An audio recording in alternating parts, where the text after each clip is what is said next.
Kia ora tātou, ko Josh aho, and we're back for another session of lockdown readings, where us actors read a book for you guys who might still be in lockdown. So this is a way for us to reach out to you and help you guys stay on that reading buzz. Today we have a book called The ANZAC Puppy, which is really awesome because Anzac Day wasn't that long ago, so it's still really relevant. And I love talking about history and looking back at all the events that shaped our country and everything like that. Now, a big thank you to Scholastic for sending us this book. Scholastic makes it possible for books to go to you guys every single year as part of Duffy. So a massive thank you to them. Alright, let's have a reading of The ANZAC Puppy. Written by Peter Millett and Trish Bowles. In the middle of the night, in the middle of winter, in the middle of a war, a puppy was born. A softly spoken girl called Lucy gently stroked the newborn puppy's shimmering coat. "I think I'll call you Frida," she whispered.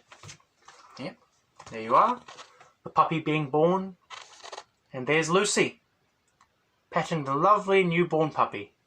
So cute. Aww. Lucy's family loved Frida very much, but they couldn't afford to keep her. They already had one too many hungry mouths in the house to feed. So, one day, Frida was placed in a box and left by the side of the road. Lucy sat watching over her, hoping and praying that no one would notice her. Ah, so there's Lucy, putting the puppy in the box, and there's the poor sad puppy, free to a good home.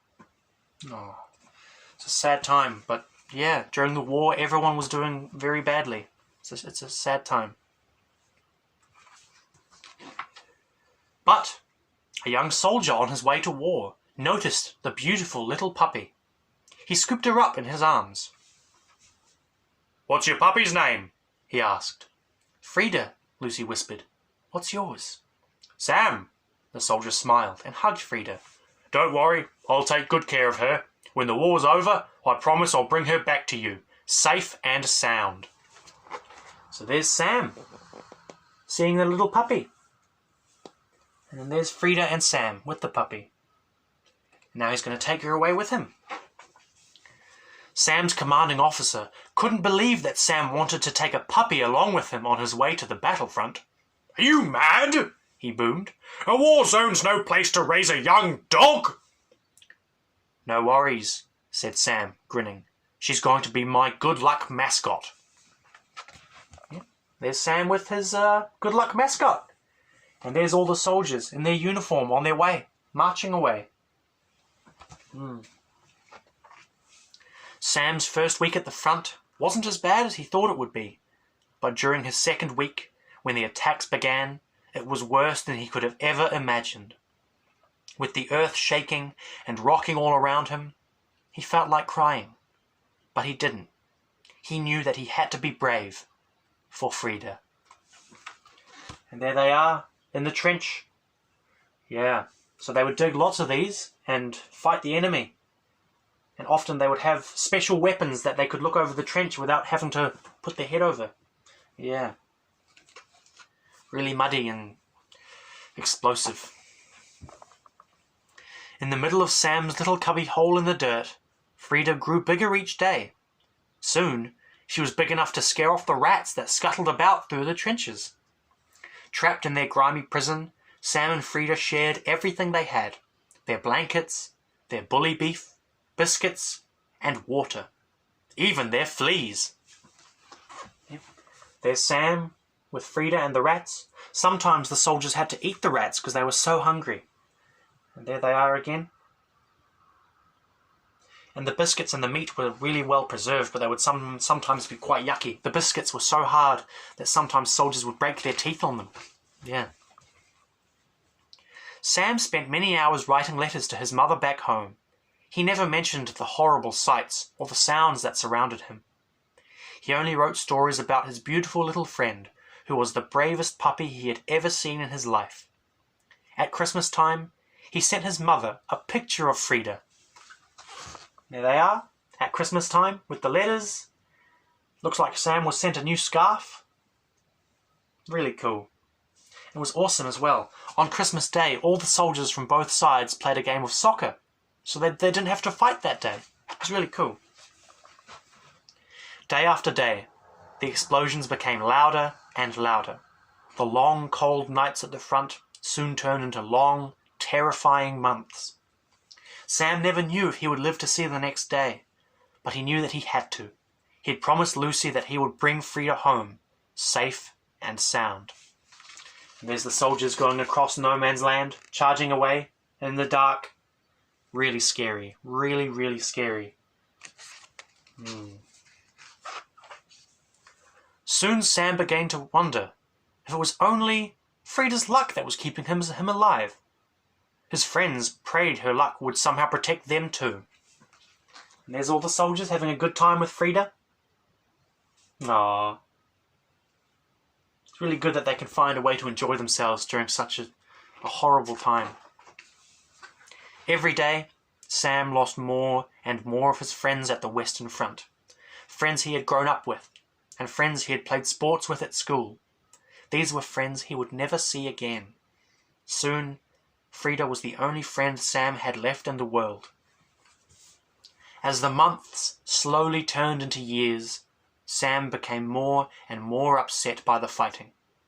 He was sick of the endless explosions. He was sick of the crying. He just wanted to go home. Yep, and there's the soldiers at the grave of another man. It's really sad because a lot of the soldiers never came home to New Zealand. They were stuck in France or Turkey or wherever they died. Really sad. Really sad. Then, one day, the roaring guns fell silent. The generals decided it was time for the fighting to end. There were no more bullets to fire, and no more tears to cry. Sam and Frida slowly emerged from their muddy trench. Sam was no longer a boy, and Frida was no longer a puppy. There you go. So there's the empty battlefield with no one fighting. And there's Frida and Sam. And Frida's now a big dog. Nice and grown up. Because it would have been 4 years. 4 years of war. Crazy. After a long journey home, Sam took Frida back to the house where he had found her. Sam was surprised to see a young woman greet him. Not a girl. "Frida!" Lucy cried as she ran down the path to greet them. Sam smiled at her. "I told you I'd bring her back safe and sound." He hugged the dog and placed his medal around her neck. "Thank you, girl," he whispered. "I couldn't have survived the war without you." And there you go.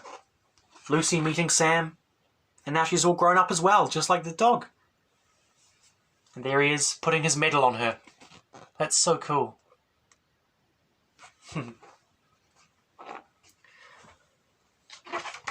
During the months that followed, Sam came back to visit Frida and Lucy. Then, during one of his visits, something very special happened. Sam and Lucy got married. So there they are with the dog, and there they are getting married. That's so awesome. Ah. 1 year later, in the middle of the night, in the middle of the winter, in the middle of Sam's farm, a beautiful little baby was born. Her name was Frida. So there you go. Sam and Lucy had a baby.